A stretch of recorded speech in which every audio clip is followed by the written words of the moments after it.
Hey guys, Kurt here, and today I want to talk about spiritual lingo, different types of spiritual lingo that we see out there, and why you should be careful not to fall into these types of belief systems and traps that can be set using certain types of spiritual lingo. And these different types of spiritual lingo that you see out there, they are centered around different belief systems that are very dogmatic when it comes to spirituality. And spirituality, what spirituality is supposed to be, that sets it apart from, say, like organized religion, is that we don't do dogma, we don't do like hard-nosed belief systems. It's really more based on freedom and just an observation about what is, like what we know to be proven, what we know to be true, not really what I think or what I believe, okay? So for example, whether or not something resonates is something that you see a lot. And there's a lot of dogma around that. My truth, when somebody tells you what my truth is, what their truth is. Another one is like soul concepts, like concepts about the soul and what's going on with you and why you believe the things you believe or feel the way you feel. Maybe has something to do with your soul. So like my soul's purpose or my soul's desire, or my soul is broken and it needs healing, or like soul contracts, that's another one, okay? So just stuff like this. So let's get right into them. The first one, what resonates or doesn't resonate. Now, there's some people that believe that if something resonates, then it must be true, or if something doesn't resonate, then it must not be true.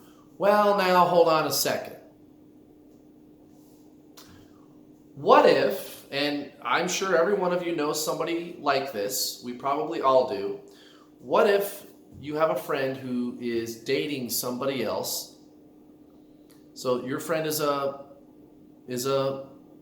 man, let's say they're dating a woman, and the woman is just using the man for his money, let's just say. Or it could be the other way around. Maybe it's a woman who's dating a man and the man is using her for her money, right? Whatever gender, whatever.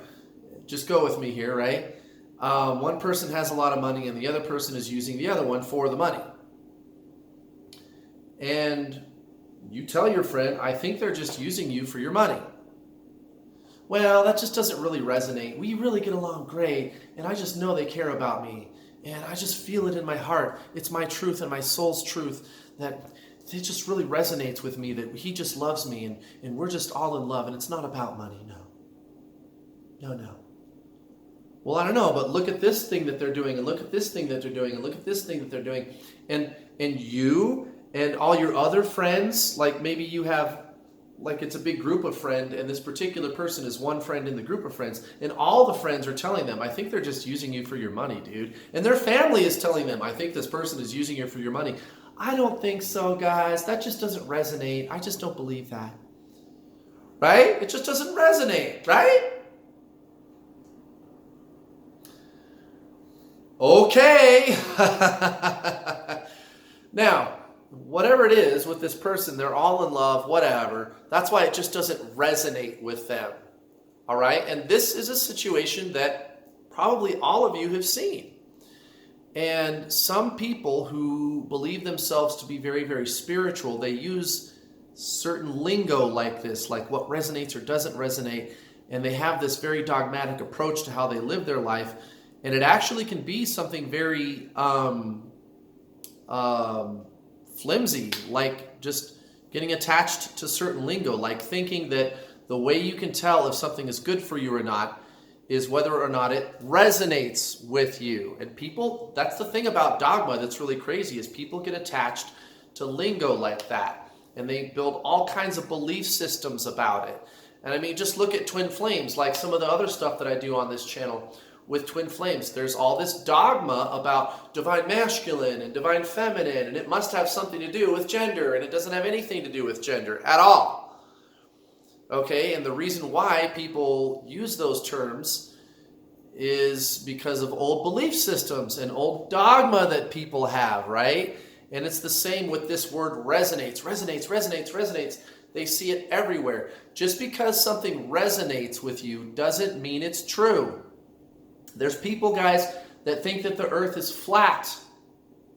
And I'm not even going to get in a debate with somebody about whether or not the earth is flat. If you think the earth is flat, I don't want to talk.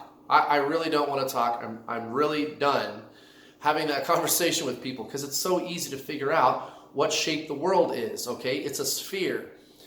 Well, that aside, with these people, I've actually had people tell me, well, that just doesn't resonate. I really just think the earth is flat. I don't care what you think. What you believe doesn't matter. The earth is not flat, okay? 2 plus 2 is 4. If you don't think that 2 plus 2 is 4, if that just doesn't resonate, it don't matter. It doesn't matter. It doesn't matter. If someone is using you for your money, and everybody knows it, and you're thinking, well, that just doesn't resonate, maybe you should listen to those people still. If something doesn't resonate, maybe those are the times that especially you should be listening to the world around you and to what people are telling you. Because here's the thing. When you grow as a person, you grow through experiences where you let go of things that aren't true for you anymore, or just aren't true at all. Even when something, especially I should say, when something sounds wrong, that's when you should listen, guys. Life is trying to teach you something. Yeah, if this doesn't resonate, maybe you should figure out the reason why it doesn't resonate. You know, and again, resonate. And this goes along perfectly with a thing like my truth, which I'm going to talk about next. This whole saying that you see every place, oh, it's my truth, right? Like that's a thing. What resonates or what my truth is, really those terms should be for things that are based on your opinion, like what my favorite color is or what my favorite food is, as opposed to actual factual things like what shape the earth is, or what 2 plus 2 equals, or what day of the week it is, or how old you are, or any fact-based thing. Like the sun rises in the east and sets in the west. Well, I don't think so. That just doesn't resonate. My truth is that the sun rises in the north. I don't care. It doesn't rise in the north. So there's a difference between subjective opinion and objective truth. And if something doesn't resonate, it doesn't matter. It doesn't matter. What resonates is going to be an opinion, and it's going to be based on your likes. Like chocolate is my favorite thing to eat, or blue is my favorite color. Why is blue your favorite color? Why? I don't know. It just resonates. I just like it. And that's just an opinion. That's just an opinion, right? That's what resonates. Now, 2 plus 2 equals 4, or this person is just using you for your money and everybody knows it except for you. It doesn't matter if it resonates. It doesn't matter. And again, if you're focused on something because it resonates and everything around you is telling you how wrong it is for you, you should listen. You should listen to that. Life is trying to tell you something. Okay, so that's the deal with what resonates. Just because something does or doesn't resonate does not make it good for you or true for you at all. Or not true for you, but true, I should say. Because it's not that something can be true for you. Something can be true or not true. Okay? True for you, so to speak, is really going to be an opinion. It's just what you like. It's not really the truth. It's just what you like.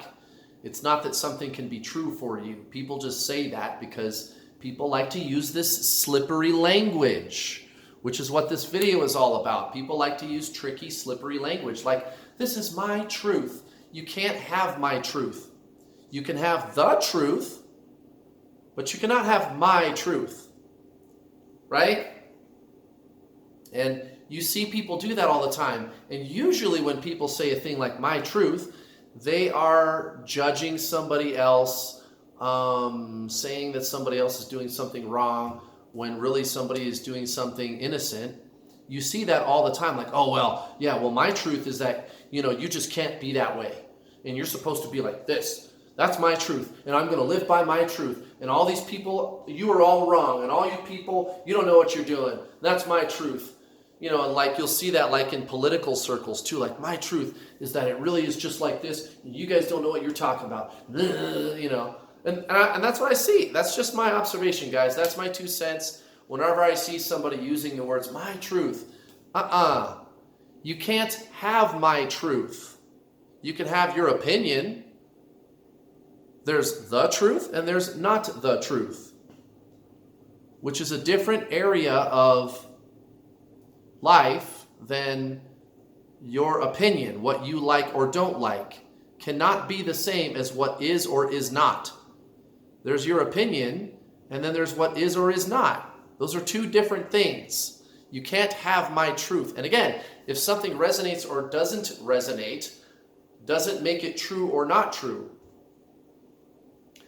And I guess, you know what, maybe for you to get what I'm talking about, for some of you, maybe whoever hits the dislike button, maybe it's just a lack of wisdom on your part. Maybe what it takes to get this is wisdom. I don't know, guys. Here's another thing that I notice people saying, lingo that I see people using that is slippery and tricky, is like different soul concepts, like your soul's purpose or your soul's desire, or if your soul is broken and needs healing, or soul contracts. Okay, your soul is pure consciousness. Go watch my video called What is the Self? And if you don't want to go digging around through my channel, just go to the playlists menu of this channel and go to the playlist called The True Spiritual Journey. It's in there. I've put all these kind of spiritual videos in that playlist. The soul is pure consciousness. When you do the thing that we call die, your body ceases to function and your mind ceases to exist. What's left is you. You, which is a soul. That's where you came from and that's where you're going to return to. You are a soul. And that is pure consciousness. That's what the soul is. That's what the soul is. So the soul, by its very nature, just is. It does not exist in time. It transcends time. And everybody in the general spiritual community, they say that they get that. Oh yeah, the soul is eternal. Even in just like a conventional, like just any old religion, pick one, right? The soul is eternal. Everybody knows that. The soul just is. It transcends time. It does not have needs or wants or desires. The soul is pure being. The soul is pure being. Yeah, but here's the thing, Kurt. I just know that this is my soul's desire to do this thing. I've got this life's purpose I want to do. No, that's your mind. And that's fine if you want to do those things. It's okay to have desires. That's no problem. If you have desires, have all the desires you want. But if you feel it like really at the core of your being, it's just a really deep-seated mental desire. It could be a pattern or a ego construct that has been formulating since you were a little kid or something, and that's why it feels so deep-seated. Okay, but the soul does not have desires. The soul is whole. The soul is not incomplete where it desires something else. The soul by its very nature is whole. It does not need anything. The soul also cannot be broken and in need of healing. The soul is whole. W-H-O-L-E, whole. The soul is whole. It does not have desires. It can't be damaged. It can't be destroyed, broken, fragmented. There's no soul contracts, because a contract is where you're trying to get somebody to do something for you. Now, I personally believe, and I don't know how you would prove this, but I think it is probably possible that before you incarnate into this life, you may have made agreements with other people that you would do certain things in this life. That can be true, but it was just a plan, just an informal, like, hey, let's try doing this. And I think that's what people are calling a soul contract, but you don't have to. You don't have to do that. And if you're living this life and something else comes along and happens, and you're like, well, nah, I don't want to do that anymore, then don't do it. There's no contract.